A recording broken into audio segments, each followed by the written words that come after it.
Good morning, everybody, or good afternoon, rather. I guess it's not morning anymore. It is if you're on the West Coast. Yeah, that's true. Gonna move this water. I don't have anything off the top, so Matt, we can dive right into questions. Okay, so I think we all saw the readout of the Secretary's meeting with Minister Dermer yesterday, which didn't really say a whole lot. So I'm just wondering if you can expand on whether you guys think that, or whether you have made an assessment that Israel is meeting the criteria that was set out in the letter. Sure. So I'm sorry that you found it unsatisfactory, but No, I didn't say it was unsatisfactory. I just said it didn't say a whole lot. let me make a couple of points. So over the past 30 days, Israel has taken a number of steps to address the measures laid out in the letter that Secretaries Blinken and Austin sent earlier in October. We continue to be in discussion with our partners in Israel about these steps that they've taken, which they took as a result of U.S. intervention, as well as additional steps that we feel that still need to be taken. Ultimately, Matt, the U.S. continues to be the largest provider of humanitarian assistance to the Palestinian people, and we're going to continue to do everything we can to surge humanitarian assistance to people in Gaza. And ultimately, our view continues to be that the only long-term solution to alleviating the suffering of Palestinians in Gaza is bringing this war to an end, and we're going to continue to work to achieve that. The Secretary raised all this with Minister Dermer yesterday. Okay, but I don't believe I heard an answer to my question in there. Look, Matt. Are they have they met? You guys yourself set this 30-day deadline. Today is the deadline. Did they meet? Did they meet it, or did they not? So I think first, when it comes to assessing the humanitarian situation in Gaza and the region writ large, I think it's important to remember that we have constant evaluations ongoing and constant assessments ongoing about the circumstances. And first, let me just say, specifically, before I answer your question, that we've seen some steps being taken over the past 30 days. Specifically, we have seen the reopening of the Erez crossing. We have seen a new crossing at Kisufim open. As it relates to the Jordanian Armed Forces corridor, we have seen a waivement of certain customs requirement that humanitarian delivery routes open within Gaza, including Bani Suhelia Road, expanding the use of the Israeli fence road, as well as repairing the coastal road. We've also seen some deliveries resume and restored in the north, first to Gaza City, and in this most recent week to areas surrounding Jabalia. We've also seen the expansion of the Musavi humanitarian zone, and we have seen the institution of periodic operational pauses. This is all to say, Matt, we at this time have not made an assessment that that the Israelis are in violation of U.S. law. But most importantly, we are going to continue to watch how these steps that they've taken, how they are being implemented, how that they can be continued to be expanded on. And through that, we're going to continue to assess their compliance with U.S. law. We've seen some progress being made. We would like to see some more changes happen. We believe that had it not been for U.S. intervention, these changes may not have ever taken place. But most importantly, we want to see continued progress, and that's what we're looking for. All right. So essentially, there isn't going to be any consequence for Israel not meeting the.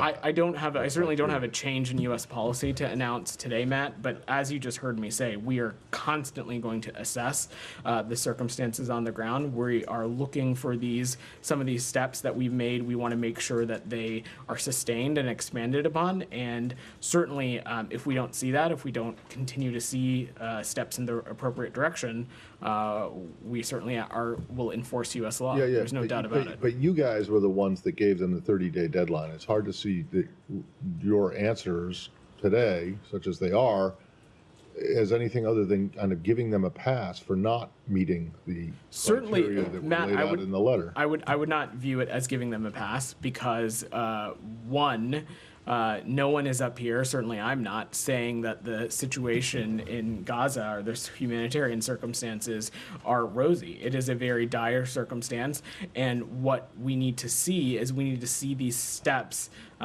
acted on. We need to see them implemented, and the ultimate hope is that through these steps, some conditions have been created in which we can see things like additional aid, additional food trucks, additional measures being taken that ultimately will be beneficial to the Palestinian people in Gaza. That's what we aim to see. And as you've heard me say, and as you've heard Matt and the Secretary say previously, if we don't see steps being taken, we of course will appropriately enforce U.S. law. But correct today, me if I'm wrong, isn't that what you guys said a month ago?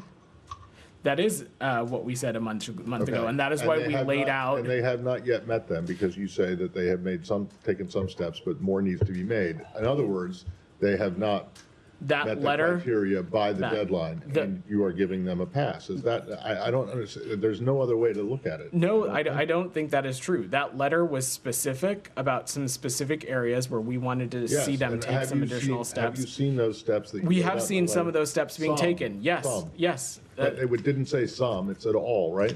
Matt, the point is, more than any singular step, we outlined a number of steps that we wanted to see taken. What matters most is not just a specific action or a specific item, but the totality of the progress that we I don't understand why you see. sent the letter in the first place, but I'll let others have a crack at it. The point is, Matt, that we want to see the totality of the humanitarian situation improve, and we think some of these steps will allow the conditions for that to continue to progress. Go ahead, Jenny. But I mean, if it's the totality of the humanitarian situation, we have 8 aid groups who came out today and said that the situation has not only not gotten better, it's gotten worse over the past 30 days. So how do you square that with this assessment that you have, or non-assessment that they are in violation?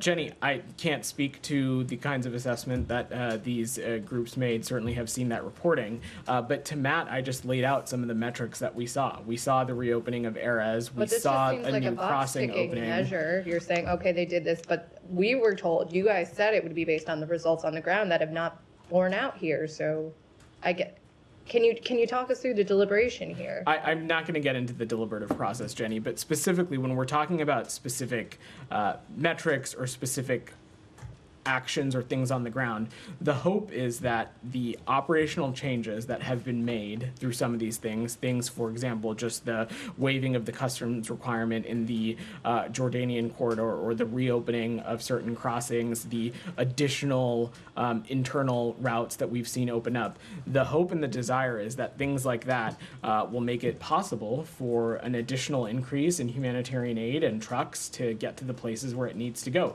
And of course, if that doesn't end up being the case, this is something that we are constantly evaluating and constantly assessing. And if that doesn't be the case, we of course are going to make sure that how they are conducting themselves is in compliance with U.S. law. There is no doubt about that. But we also have seen some steps taken that we think will address things like throughput, that will address things like capacity, that will address things like the flow of aid, and we'd like to see how that plays out. And how do you make those assessments so that these steps would be enough? Who are you consulting if not for the aid community? We who's are actually consulting working on this? closely, of course, with the aid community. We are, of course, consulting closely with the United Nations, with the government of Israel, with the Jordanians, with other partners in the region, with our embassies and consulates in the region that are on the front lines of some of this work.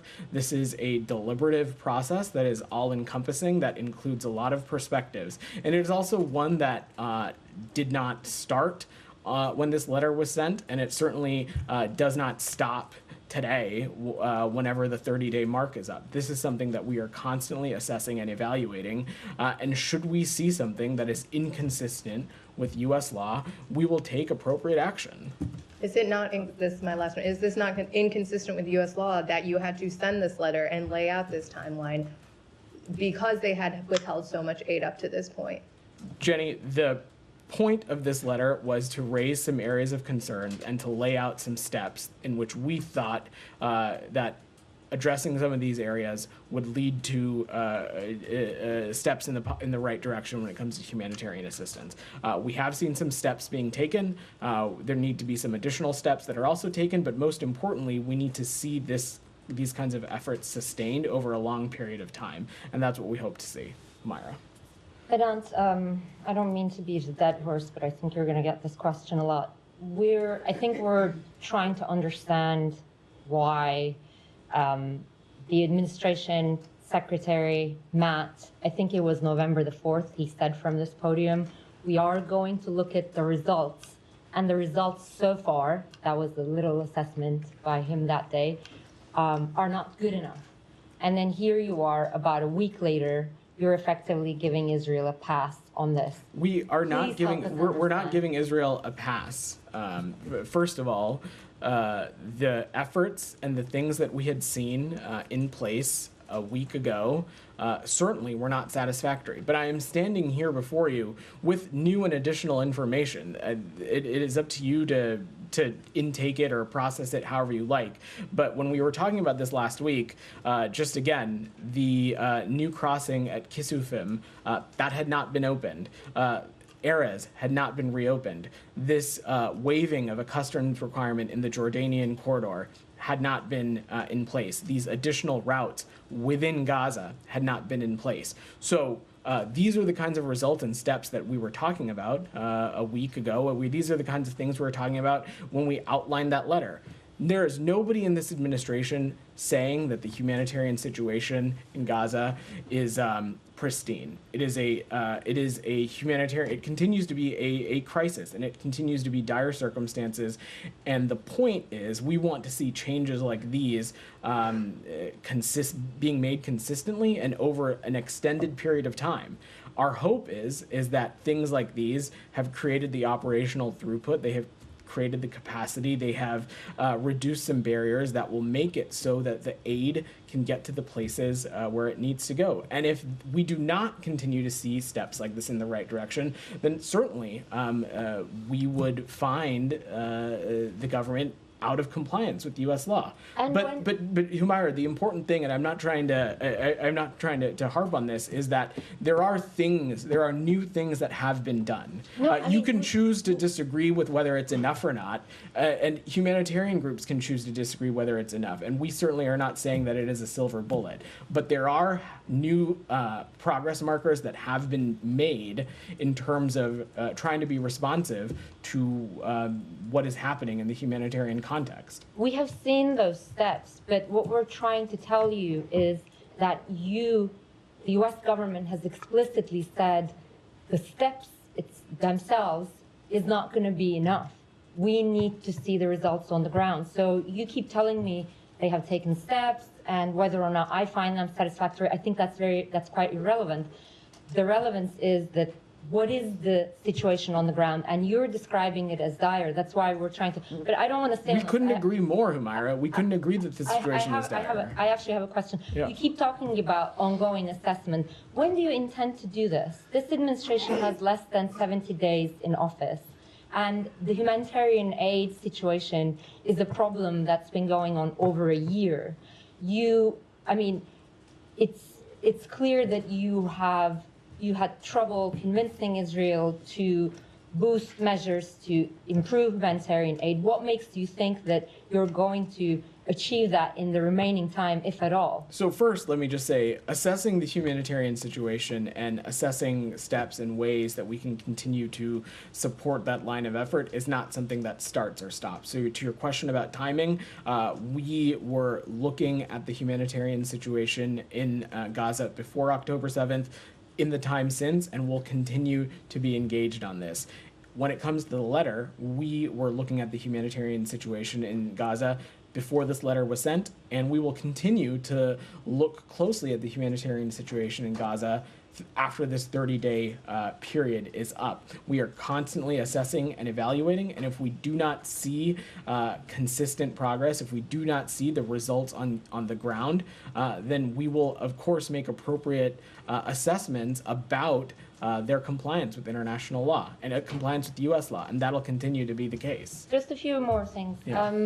What was Legal Bureau's input in this? I'm just not going to get into the deliberative process or speak to specifics. What I can say and what we have said before as it relates to this, these are deliberative processes that include input from not just across the State Department, but across the interagency, as well as those individuals who are on the front lines of working on these very serious humanitarian issues. Right, but given this is an assessment or on whether or not a country is violating U.S. law, could we assume that State Department's legal bureau concluded that Israel is not violating US law? I'm not here to offer an assessment or even a legal assessment on how a particular bureau made or didn't make a recommendation. What I am here to say, and what we have said again, is that we've seen some steps taken. I outlined them in detail to you, to Jenny, to Matt.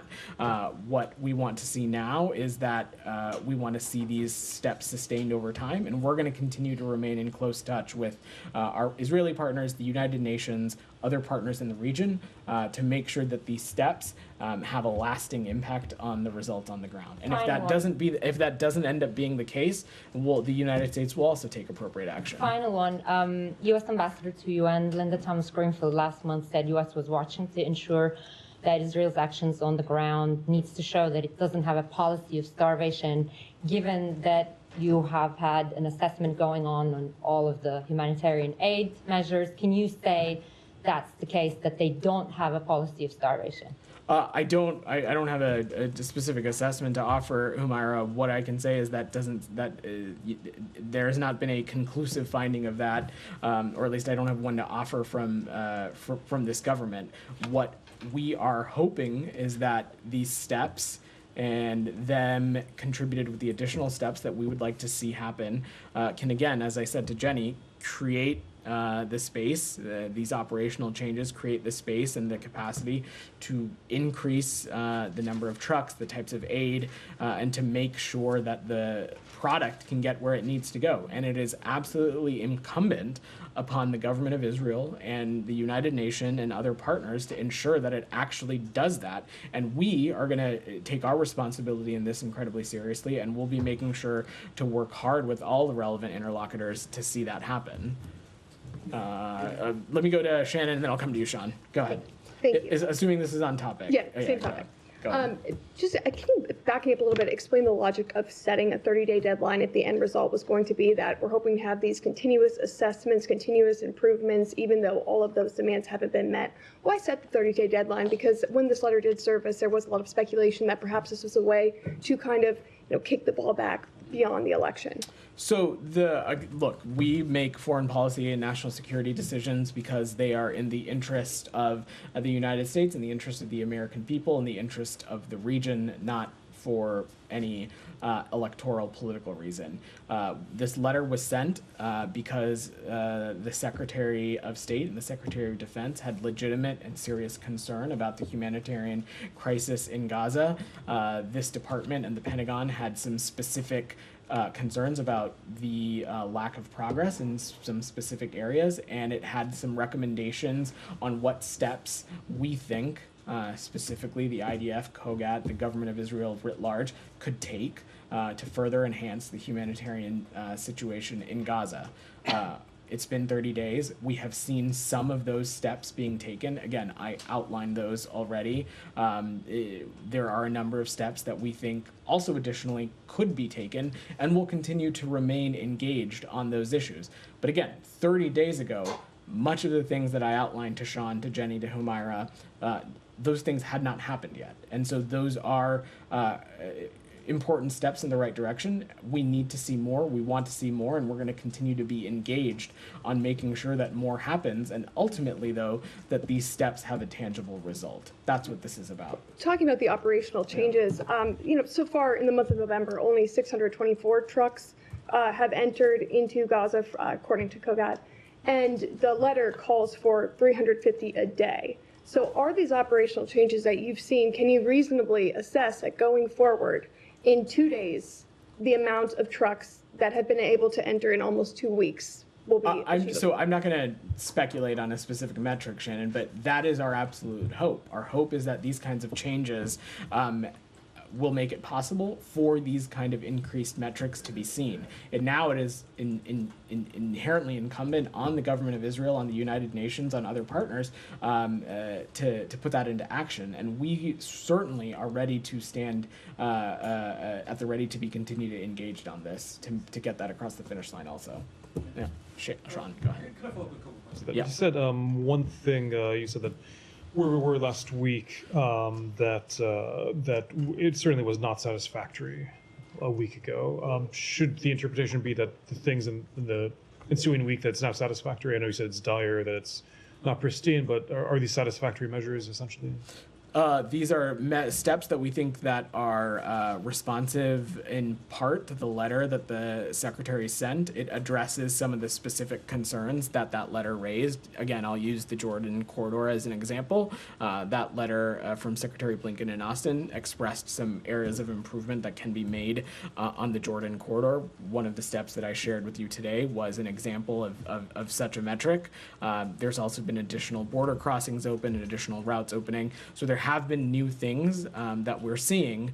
The overall humanitarian situation in Gaza continues to remain unsatisfactory, but in the context of the letter, it's not about whether we find something satisfactory or not. It's that what are the actions that we're seeing.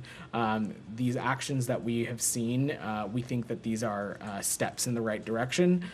We want to see more steps. We want to see these steps sustained over a significant period of time, and ultimately, we want to see these steps have a result on the situation on the ground, and that's what we're going to continue to be engaged on. Sure. A number of people have asked you about the 30-day deadline, how that obviously came after the election, and how the administration doesn't have much time left. I mean, is there a sense that perhaps this is a sign that the leverage is gone, that this current administration has? It's not so long before. Again, Sean, the 30-day time period was not about any particular day on a calendar, and it certainly wasn't about electoral politics. It's that things take time. It's that processes, especially in such a volatile region, sometimes take time to unearth and to move forward. And so today we have seen some progress in that space. We've seen some additional crossings. We've seen some additional routes within Gaza.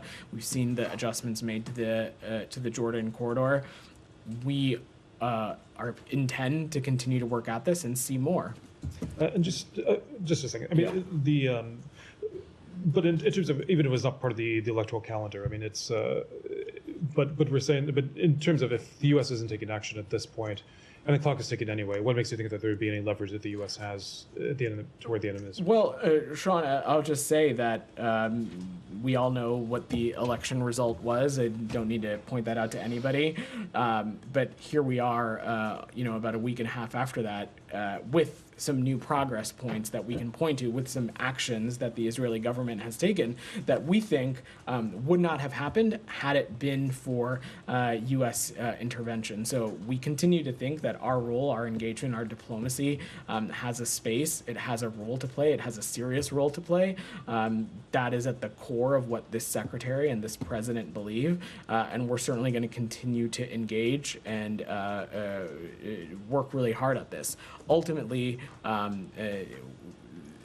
it's at the end of the day not up to us, but we think that it was U.S. engagement that led to these progress points being met, and we're going to continue to work at it. Can I just do one slightly? Some people might ask more specifically on this. Can I just do one additional aspect on the conflict? Qatar. I'm sure you saw over the weekend the statements coming out about Qatar stepping back a little bit from mediation. Is this a disappointment? Does this show that there perhaps are not as many hopes right now for brokering something? So first, Sean, let me say a couple things. We have, going back as far as we all can remember, have been explicitly clear with countries around the world that certainly it can no longer be business as usual with Hamas. As it relates to decisions and things that are being discussed between our Qatari partners and Hamas, I will defer to Qatar to speak to that, and I'm not going to get into those private conversations. We're continuing to pursue a number of initiatives to secure the release of hostages. That work is ongoing. We have not given up hope, and it's critical to us to get a deal done as soon as possible, especially so that we can bring the remaining hostages home to their families. They have now been held in captivity for over 100 days in what can only be unimaginable conditions. And so ending the terrible suffering of the Palestinian people in Gaza also is tantamount, and we're going to continue to work at this. Our view is that if Hamas wants a ceasefire, which they claim they do, they need to engage, and right now they're not.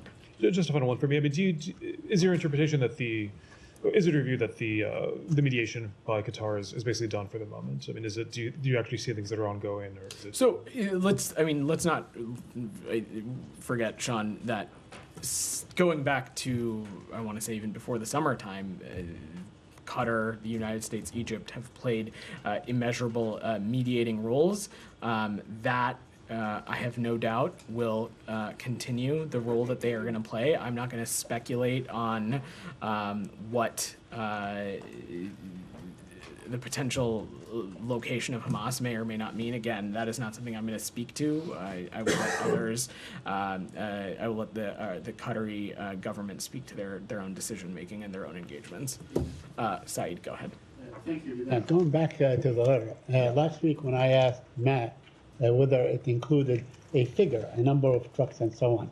So do you believe that these trucks were met, the number of the trucks that were stipulated in the letter were met? So I answered this question already, Saeed. Well, I literally answered that question. Okay, so you feel that it 5 was minutes met, ago. right? It was met? That is not what I said. Okay. What I said was that our hope is that the steps that we have seen taken will create the operational conditions to allow such a figure to be able to enter. Right. It is incumbent on the government of Israel and the United Nations and others to make sure that we're doing everything we can to get there. And the United States is going to continue to play a role when it comes to that. It is not about one singular step or one singular metric specifically, Saeed. This is about all of these actions coming together and what that means for the humanitarian situation on the ground. Okay. Yeah. So, the letter really says either or. I mean, it was very stark, very clear in its approach and so on. So would you say that this element of it, either or, is no longer operative? It's null? There would be no action taken if Israel backs down on the aid and so on? That is the opposite of what I just said, Saeed, in that this is an area that we are going to continue to pay close attention to. Right. And if we do not see consistent progress in this space, if we do not see progress that we find to be satisfactory, we of course are going to continue to, and we will enforce U.S. law, and we will make sure that we're doing so appropriately. This is not at all an announcement that the United States finds the humanitarian situation in Gaza satisfactory, or that it's great or significantly improved. That is not the case. That's not the reality of the ground.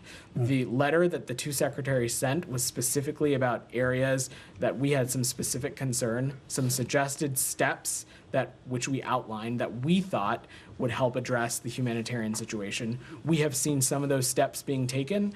Some of those steps have not been taken yet, but this is not about a singular step or not. What this is about is that the totality of actions, including actions that were not included in the letter. And ultimately, our goal is we want to see all of that, whether it was in the letter or not, whether it was something that the United States suggested or not. We want all of those things to contribute to an increased and a positive humanitarian situation. That continues to not be the case. Okay, so let me ask you something. This aspect of the letter that says if you don't do this, we will do this and so on, is it still operative, or has it been canceled or has it been expired, not canceled? Site, we will always be effective implementers of Right. U.S. law. Okay. Currently, we have not made an assessment that they are in violation of U.S. law. That, of course, can change at any time. We are watching these circumstances closely, and we will make appropriate changes within our own policy should we need to if we assess that their compliance with U.S. law has changed. It's as simple as that. I wonder if we can get you to comment on what Mr. Smotrich said, the Minister of Finance, about, once the new president is sworn in, they'll be able to annex the West Bank. Do you have any comment on that?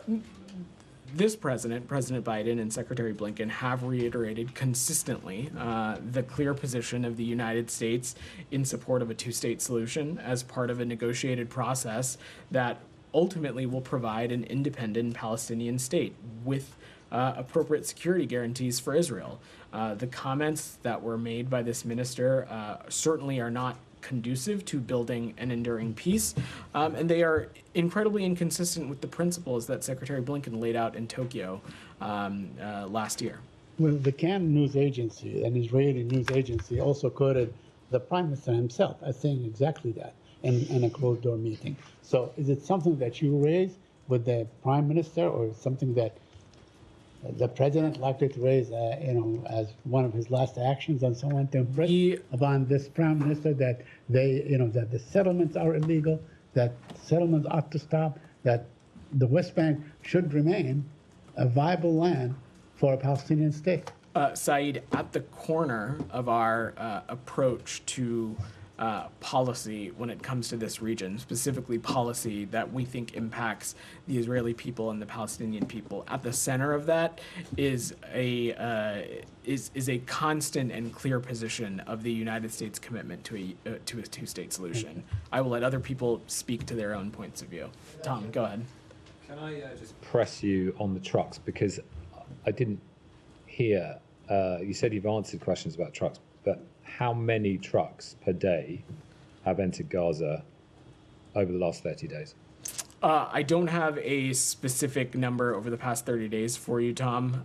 Isn't that was a pretty profound part of the letter, which said, surge all forms of humanitarian assistance throughout Gaza by enabling a minimum of 350 trucks per day. So over the course from November 1st through November 9th, I don't have updated metric beyond that, but at least from November 1st to November 9th, we have seen 404 trucks cross into Gaza. Again, Tom, the point is not that this number is satisfactory. We certainly don't feel it is.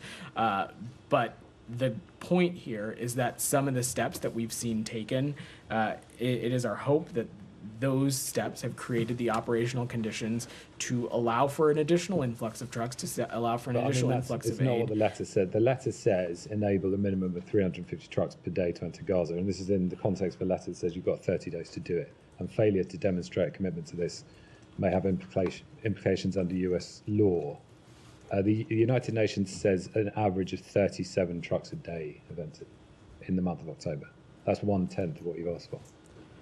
Certainly, there needs to be more progress when it comes to the metrics for trucks, Tom.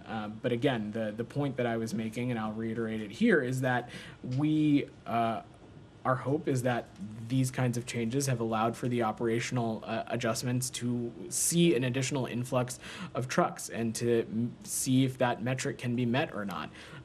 And if it is not, of course, we're going to press and continue to raise this with our partners in Israel. And ultimately, as you heard me say, the government of Israel and the United Nations have a responsibility to do everything they can to make sure that that number is met. As you just heard me say at the top of this, we have seen, this reopening of Erez, this new crossing at Kisufim. We've seen some additional routes open up within Gaza. These things we think will help. Will hopefully help create the space to allow that to happen. Yeah, I mean, I've heard that about the measures, but I'm just asking about what you demanded in the letter. So then we had end the isolation of the north. That was a specific demand in the letter. Have the Israelis ended the isolation of the north?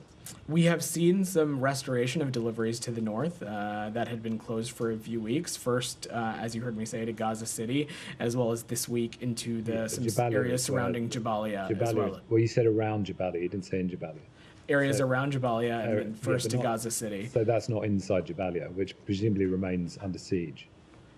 Tom, I'm not going to get into a specific tit for tat on every item in the letter. The letter was a suggestion of steps that we think that they should take. It didn't We say outlined a number of steps that we wanted to see take place. We have seen them take significant actions.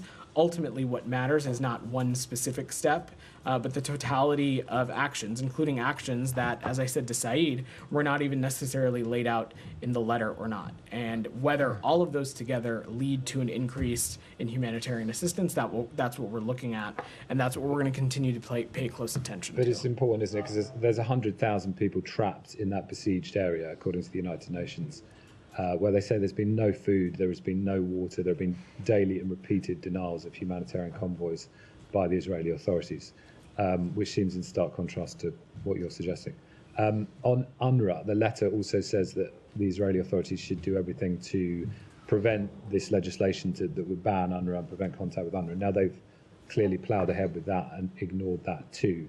So are they listening to you in the letter on that point? Have there been any changes? On the UNRWA legislation specifically, Tom, there are over 2 months to go until the legislation is implemented. We continue to have ongoing conversations about it, and we're going to continue to discuss the implementation of this law with the government of Israel and make clear that that steps that deny vital assistance to civilians could have implications under our law and policy. I'm not going to speculate on what exactly that may or may not look like, given that, as I said, the law isn't being implemented yet. There's still two months to go, but certainly it continues to be an area of concern and one that we're continuing to raise with the government of Israel, and will continue to do so.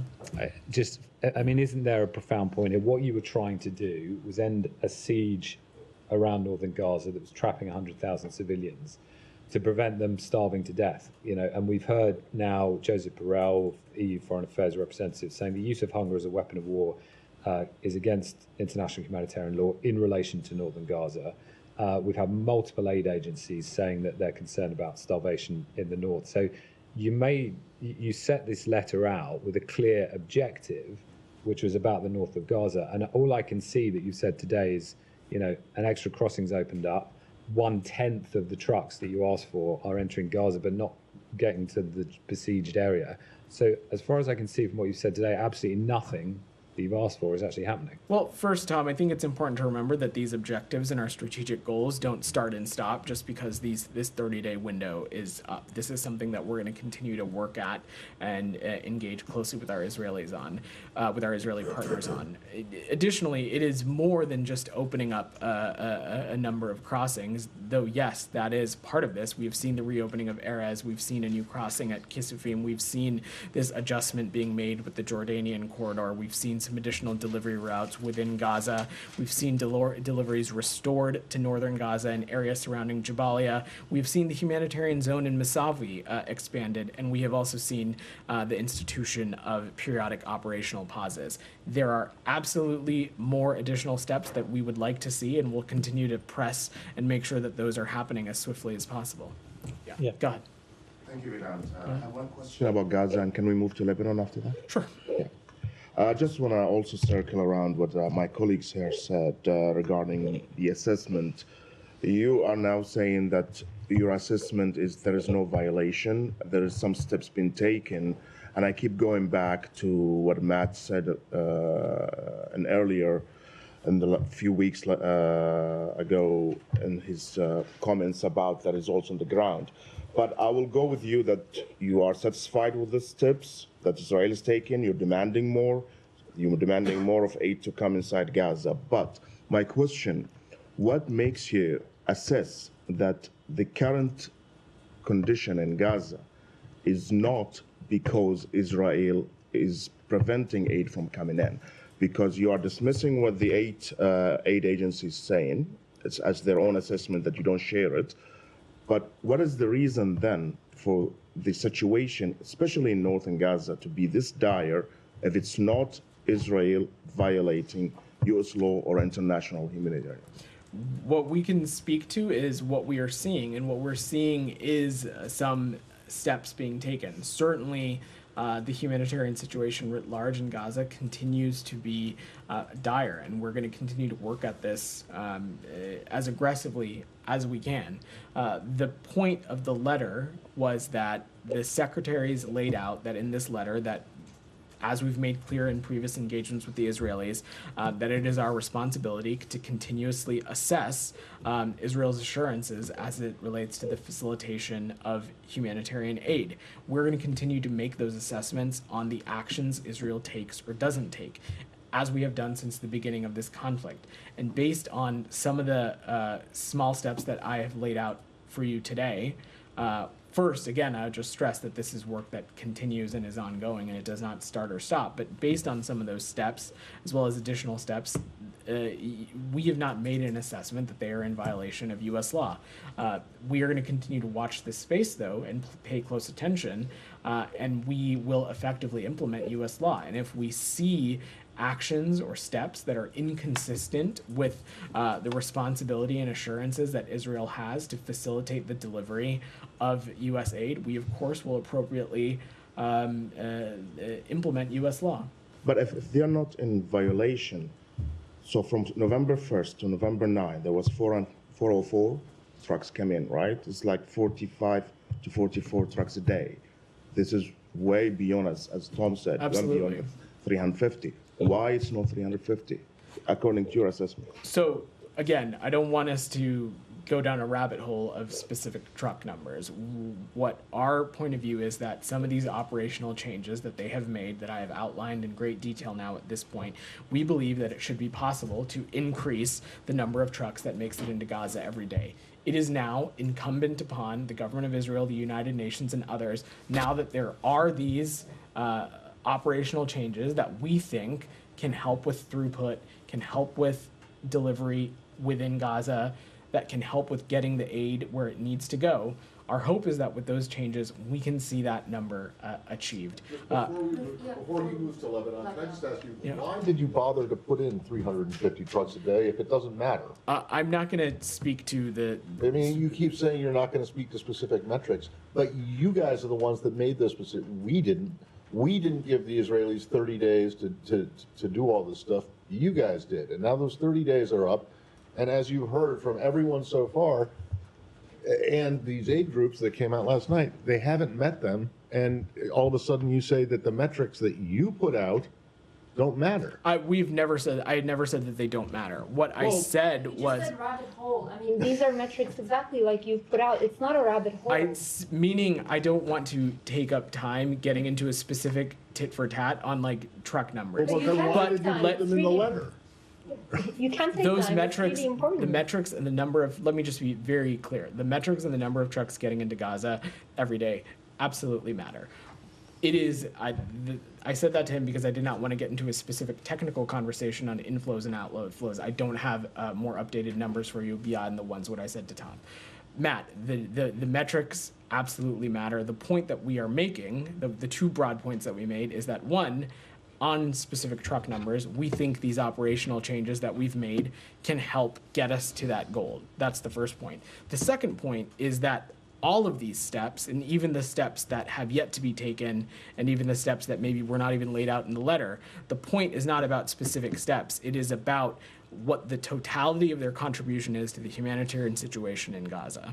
That's what we're focused on. But just one more thing. When you said we're going to continue to make those assessments, can you point us to one assessment on any kind of IHL violation that the administration has done since the beginning of Gaza war?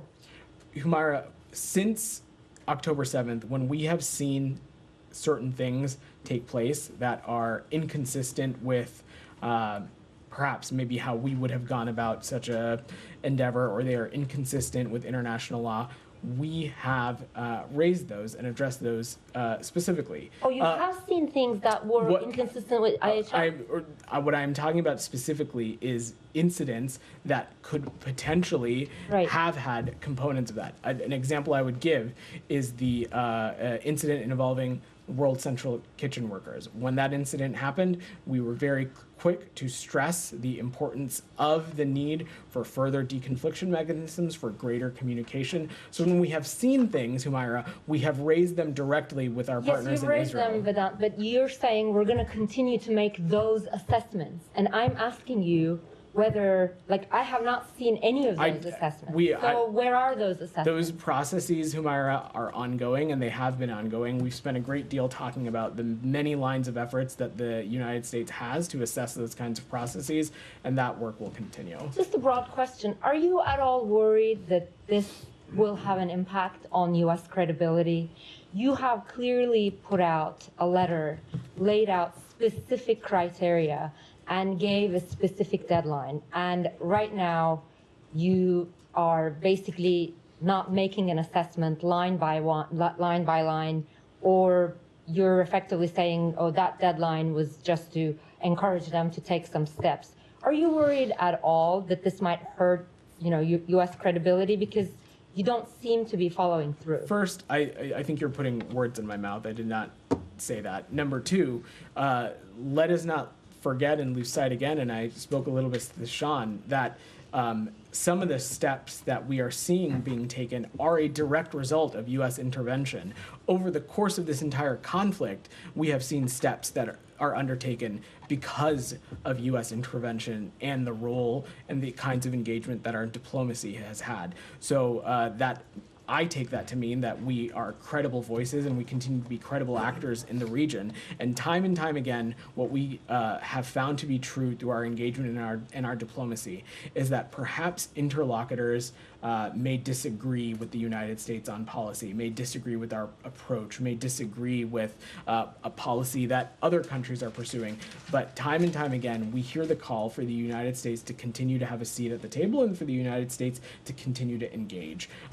From the immediate onset of October 7th to now, there have been a number of instances in which our engagement has unearthed results as it relates to the conflict, results as it relates to humanitarian aid, what have you. Can I go to my question on Lebanon? Okay.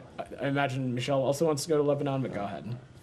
There have been reported now circulating in the last couple of days that a deal or some kind of deal in Lebanon could be reached. Lately now by journalists are quoting the special envoy Hochstein that we are very close to reaching a deal to cease hostilities in Lebanon.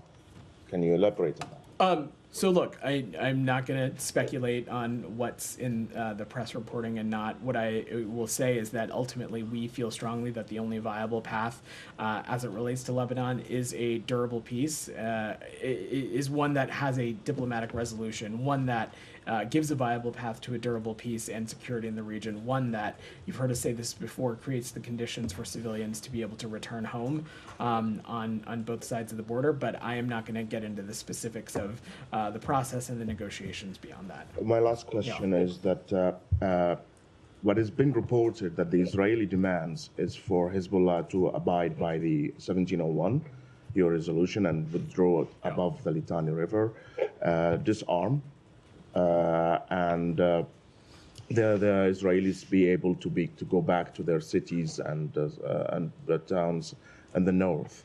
Hezbollah yesterday said that nobody is talking to them regarding any deal coming around. They know that there have been some diplomatic movements around, but nobody's talking to them, and they will never disarm. Does this give you any hope? Well, that sentiment is exactly why you and I are even having this conversation, because in 2006, 1701 was pretty explicit in what the expectation was. It was to withdraw up past the Litani River and for Hezbollah to disarm. We have yet to see that, and that is why we continue to be in this place where we are.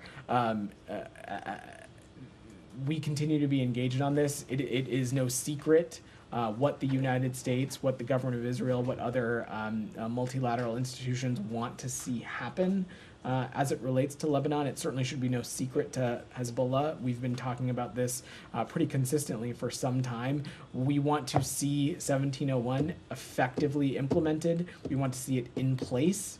And we continue to believe that a diplomatic resolution that is encompassing of that certainly is the only way that we're going to get to the conditions we need so that, as you noted, civilians can get home. Michelle, go ahead. Do you see any role that Russia can play in the diplomatic solution in Lebanon, especially that an Israeli official has visited Moscow, and can you rely on Russia to prevent Iran and the Syrian regime from smuggling arms to Hezbollah to Lebanon? Look, I will let Minister Dermer speak to any of his travels as it relates to Moscow. I'm certainly not going to get into that. And additionally, I'm not going to speculate on what kind of role Russia may or may not play. And Israel started to talk today about the second phase of the war in Lebanon. Are you aware of this? I will let them speak to their own military operations, but as I was speaking to your colleague, what we want to see is a diplomatic resolution, one that creates the conditions for civilians on both sides of the blue line to be able to return home. Jenny, go ahead. Thank you very much, President. Yeah. A few questions on Russia and North Korea. Sure. Russian President Putin rationalized the dispatch of North Korea troops by signing a military treaty between North Korea and Russia, which was ratified by the Russian parliament. He also said joint military exercises would be possible between North Korea and Russia. What is your reaction on this? So, you've heard us talk about this before, Jenny. We are incredibly concerned by Russia's decision to turn to the DPRK to supply soldiers to continue their brutal war against Ukraine. Today, I can confirm that over 10,000 DPRK soldiers have been sent to eastern Russia, and most of them have moved to the far western Kursk Oblast, where they have begun engaging in combat operations with Russian forces. Russian forces have trained the DPRK soldiers in artillery, in UAV, and basic infantry operations, including trench clearing, which are critical skills for frontline operations. However, Russia's battlefield success using these DPRK troops will in large part be dictated by how well the Russians can integrate them into their military. Some of the challenges they would need to overcome are interoperability, the language barrier, command and control, and communications. The United States is consulting closely with our allies and partners in other countries in the region on the implications of this, on these developments. As you still all know, the Secretary, of course, is on his way to Europe for engagements at NATO and the European Union, where I have no doubt this topic will come up and be discussed, and will continue to consult appropriately in close coordination with allies and partners. And at the direction of President Biden, we're continuing to surge the security assistance that we are providing to Ukraine as well. You said that 10,000 troops, but this weekend, President Zelensky said that they were fighting 50,000 Russian troops, including North Korean troops. Can you confirm this? So I will let our Ukrainian partners speak to their own assessments that they are offering, but from our end, we can confirm that there are over 10,000 DPRK soldiers that have been sent to eastern Russia. Lastly, Russian Foreign Minister Lavrov said that the concept of North Korea's denuclearization is already a closed issue. How will the United States achieve denuclearization on North Korea? That continues to be at the cornerstone of our approach to the DPRK. We want to see the complete denuclearization of the Korean Peninsula. We're continuing to engage trilaterally on this as well, in close coordination with the ROK and Japan, as well as other Indo-Pacific partners on this. Leah, go ahead. Yeah. This Thursday, Peru's massive new Chinese-funded Chancay port will be inaugurated. What security and political concerns will the U.S. have about this port? So look, I will let our Peruvian partners speak to any infrastructure projects that they have. Again, our longstanding belief has been that it is ultimately for countries to choose and to dictate their own foreign policy. What we are focused on in our bilateral relationships with countries around the world, whether it be Peru, whether it be someone else, is what the United States and what a partnership with the United States can bring for not just the people of the United States, but also the people of Peru. The president, the secretary look forward to heading to Peru later this week for the APAC meetings. It'll be an important fora to discuss and engage on some really important issues, especially around trade and economic and energy issues, and we'll let those conversations play out.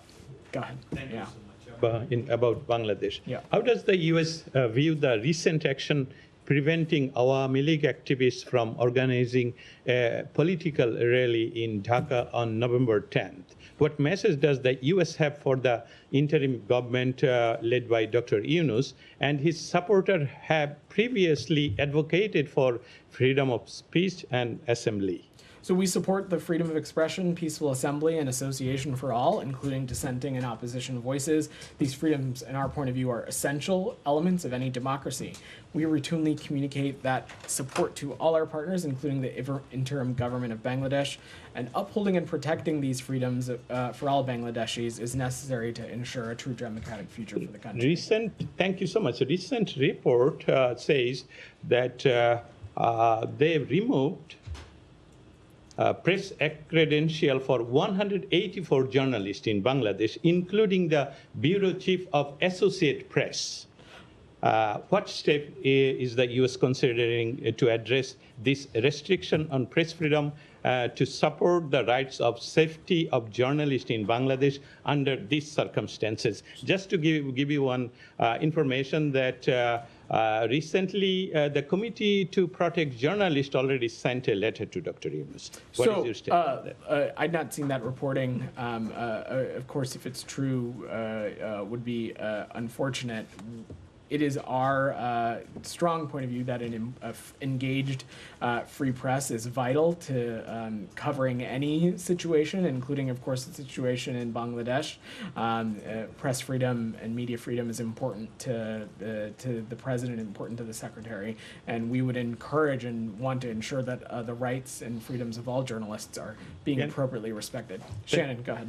Thank you. Yeah. On Haiti, the FAA has just issued a flight ban for the next 30 days. Do you have concerns about American citizens who might be in the country being able to travel out at this point? So, Shannon, the best thing that any American citizen who continues to be in Haiti can do is to enroll in our Smart Traveler program and to stay in touch with the State Department about updates as it relates to how those travel restrictions may or may not change, receive updates about safety and security updates, and make it easier for the U.S. Embassy to contact them in emergency. I also would be remiss if I did not use this opportunity to remind that for quite some time, even before the Biden administration, Haiti has been at a level 4, a do not travel country. We have advised U.S. citizens to not travel there since March 5th of 2020.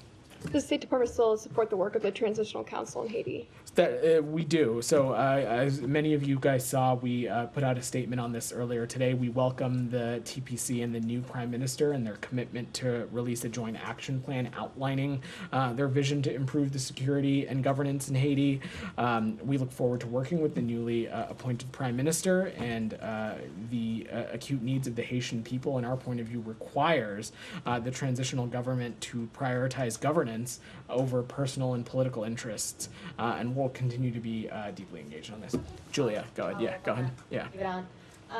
Beyond just the travel advisory to Haiti that you just iterated, what was the U.S. response to the fact that 2 commercial planes, JetBlue, Spirit, were struck by gunfire? And what does that speak to the conditions on the ground in Haiti and around the airport, if you have any update in the security situation overall? So first, Julia, certainly can confirm that operations at Toussaint Airport are temporarily paused, and I will let specific airlines speak to their cadence of flights up until this restriction goes into place, and to what extent they're available for anyone wishing to depart. I think broadly, though, we are squarely focused on continuing to do everything we can to support and address the insecurity crisis in Haiti. The MSS mission continues to make headway in refining mission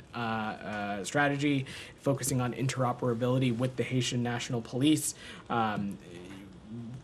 We intend to provide nearly $628 million in financial and in-kind support to the MSS mission. This would include armored vehicles, radios, night vision goggles, and drones. We are also pursuing the government of Haiti's request to transition the MSS into a UN peacekeeping effort, so the support of the MSS mission can ultimately be sustained over a long term, and ultimately our hope is that it paves the way to security conditions that result in holding free and fair elections. Yeah. All right, guys. Thank you. Thanks.